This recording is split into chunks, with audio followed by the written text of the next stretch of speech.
So technology versus spirituality. We can have a lot of conversations on that one. But that's something I liked. Opening night here in Hawaii, Maui, Hawaii. My name is Leah Tunkara.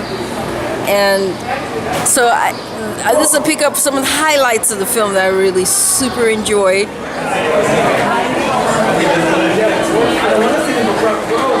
want to say someone, Leah, come on, figure it out. Somebody want to say the front. Yeah. Coming to a stage near you, ladies and gentlemen, the executive sous chef of the Panther Beach Hotel, Hawaii's most Hawaiian hotel. Please welcome to our sunshine. He'll be cooking right there in the middle of the sunshine. Christopher J.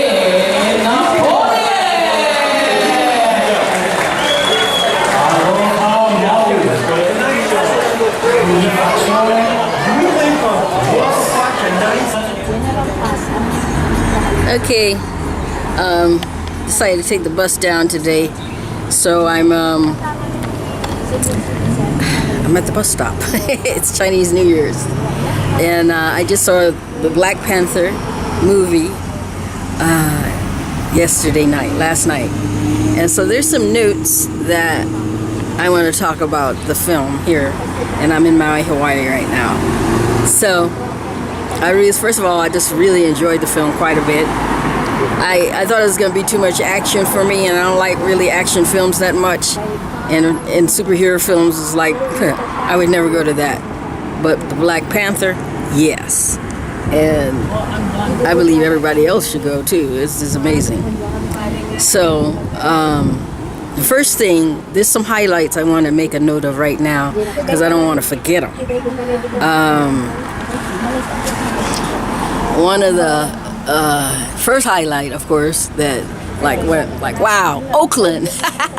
Just like Spike Lee put Brooklyn on the map in some of his films, I believe that Ryan had to put Oakland on the map in his film and give it that vibe, you know. But the set didn't look like anything I've ever seen in Oakland, but that's okay. The big letters, Oakland was there, and I'm from the Bay Area, so that definitely, you know, and I lived in Hollywood. I know a little bit about, maybe a lot, about, making big picture films and the distribution of how far that can go. And so, yeah, that was really cool. That was the first thing that struck my attention. And then, of course, there's so many wonderful details about this film.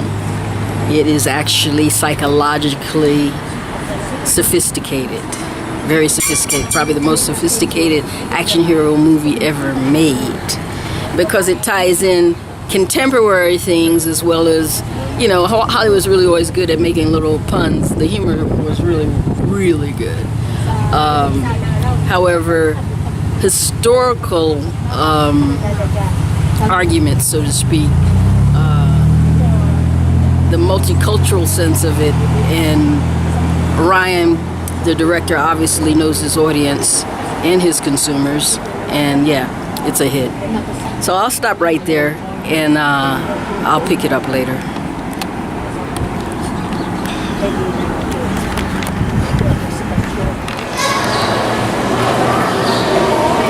Okay, this is a pickup, and I was talking about how I saw the Black Panther movie opening night here in Hawaii, Maui, Hawaii. My name is Leah Tunkara, and so this will pick up some of the highlights of the film that I really super enjoyed that I don't want to forget. I might write a blog about it, so you might have to read about it, maybe on YouTube or something like that. Anyway, the characters, you know, of course, you know, you love all the characters. Everybody did a really excellent job. Now, I guess to get a real review, you would have to know all the names of everybody and this and that, and I'm not really going to go into that, but they're just moments I like the actor. She's from London, well, by way of Guyana. Of course, the little sister was the light of the whole film. I mean, she carried the the comic relief to the film mostly. And she did an excellent job. A lot of people like that character.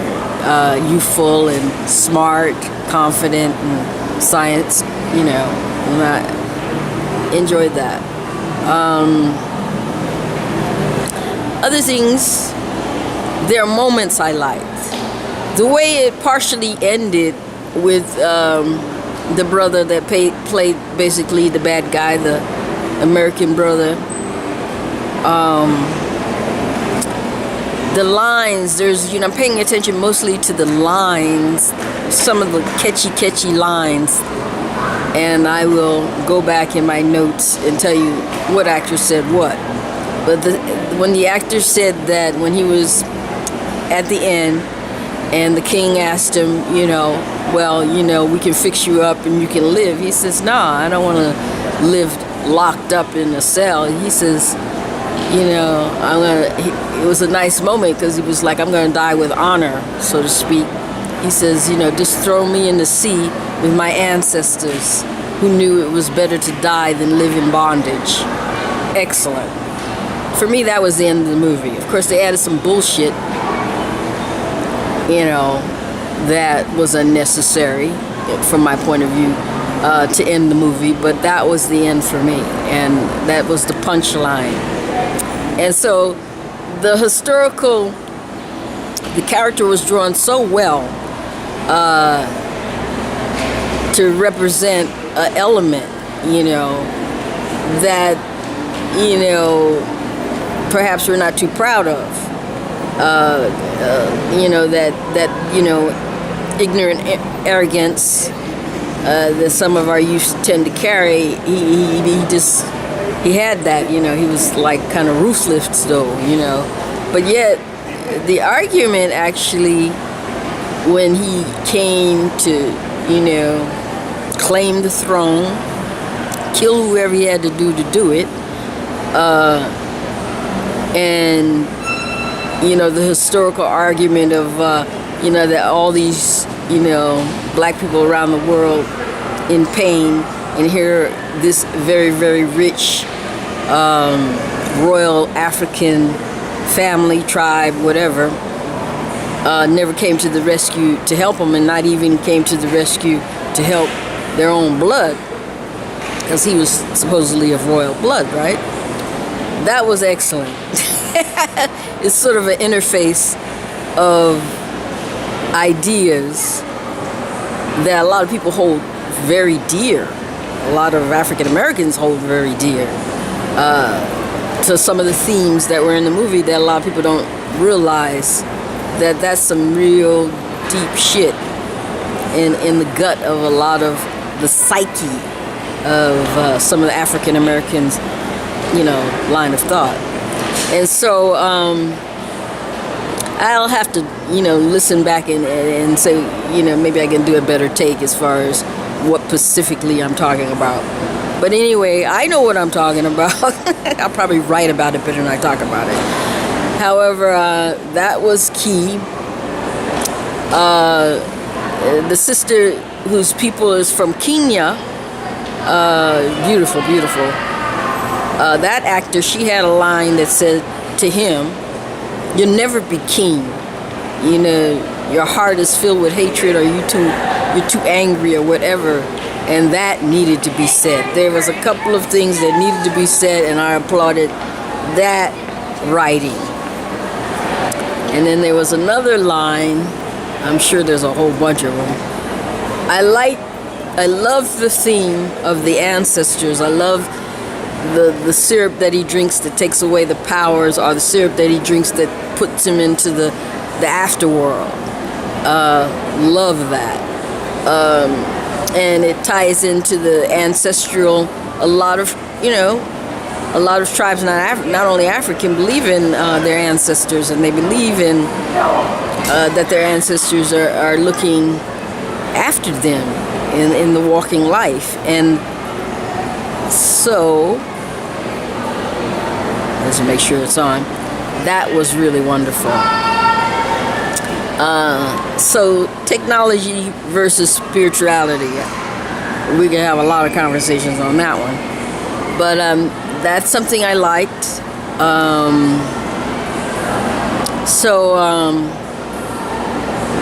I think there were some couple of other lines, but I have to think about it for a moment before I talk. Leah Tunkara in Maui, Hawaii.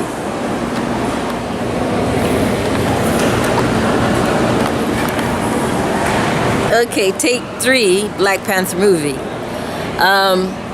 Some of the elements of music were fantastic. I understand the director Ryan has a buddy he went to film school with. I can't recall his name, but I will put it in the credits, so to speak. Who composed, of course, Kendrick Lamar. You know, they say was part of the movie track, but I only heard really one song there at the end, "All the Stars," that I recognized as Kendrick Lamar. But anyway, supposedly Ryan's buddy, white guy, went to Senegal to study contemporary Afrobeat probably, and some other sounds. And I heard Salif Keita, I believe, in some of that soundtrack, or at least maybe the influence of Salif Keita, which was one of my favorites that I discovered when I lived in London. African artist from the West Coast. East Coast. West Africa. So I don't forget what scene it was. It was really beautiful to hear that style of I think it's Mali music. So I enjoyed that. And I think the campaign, some of the artists that are, attached to the film, maybe they're personal. I feel that they, black director, black cast. I think at least 3 of them I won't name who are probably in the campaign of really wanting, African American, Black America to visit Africa, to be more aware of modern Africa. And I'm a part of that campaign too, so it is really dear to my heart too that people be properly educated about the continent. And of course, it is such a huge continent that nobody, absolutely nobody, can explore every country in Africa in their lifetime. It's just too massive. However, there are some key spots that, depending on what you're looking for, can at least enlighten you. And the fact that Africans do travel to all over Africa. There are certain hubs, South Africa, I'm sure, and even where I go to Gambia, where you can meet, Africans from all over the continent, because they will come to that one hub, and it's a multicultural thing. Some of them come for holiday. A lot of people come to Gambia for holiday from the African diaspora, not just Africa, especially people from the UK. So it's an excellent place to learn. And then people that's coming come for holiday, and then other people come, like when African Americans come to Africa, they don't come unless they got a job in Africa sometimes, but when they do come for the roots aspect of it, that's what draws them there. Now the African Black America that has moved to Africa and lives there, that's a different story. I met some people that live there, and that's another story. But after they live there so long, maybe what bring them there is not there anymore. However, that is a story not told as much either. And some never want to come back to America that live in Africa. Some Black Americans. So that's another story. But anyway, I'll pick up later.